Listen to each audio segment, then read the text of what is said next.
Paul Goldsmith. Thank you, Mr. Speaker.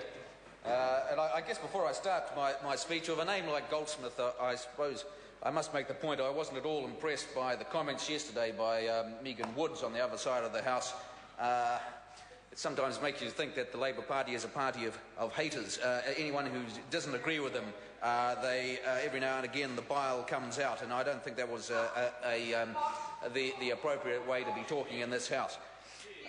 On the weekend I had the opportunity to be an MC for a fundraiser for my local school at Remuera Intermediate, and it's a great school, well led, and under the decile system it has to raise its own funds, and the PTA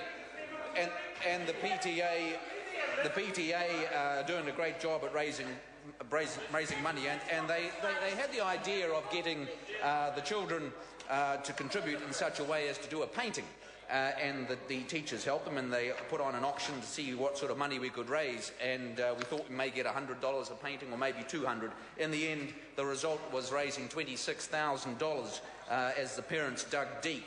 And, you know, those children at the local school where I send my kids are blessed. The parents are involved, they're supported, they're active, and they're determined that their children succeed. And strong families are the key to that success. And I want to pay tribute today to the many New Zealanders who are mums and dads who are on school boards and PTAs around the country, putting in a huge amount of time, effort, and that is so important. And most schools and most communities are active, most parents are active in their schools, encouraging their kids.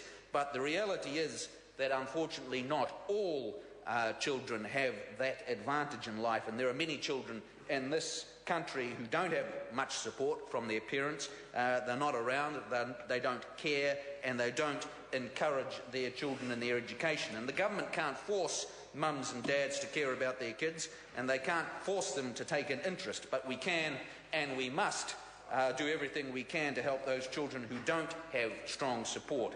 And governments across both sides of this House have poured resources for decades without, to be frank, much improvement at the end of the scale where achievement hasn't been achieved. And the previous government poured large resources in thick and fast through the 2000s, but had no real clear plan and certainly no fundamental rethink about what we were doing. And this government has taken a different approach under the leadership of John Key. That is open to a new set of ideas and willing to rethink, to step beyond the slogans and the easy answers of just pouring more and more money at the problems, and to think genuinely about what works and what doesn't. And so in education, Hekia Parata, working closely with Bill English and the rest of the team, have set the Better Public Services targets in education about boosting skills and employment. And I'm very pleased to be part of a government that is finally setting some clear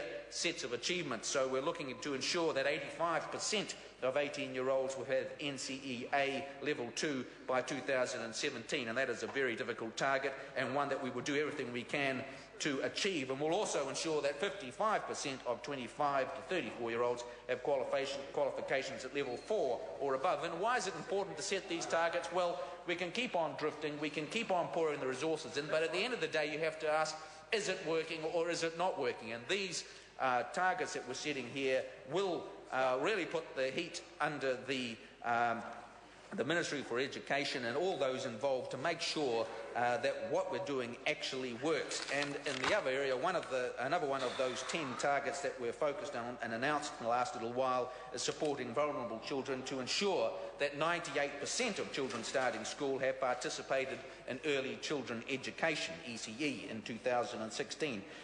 98%, if we can achieve that, we will be making a huge difference to this country and to the next generation.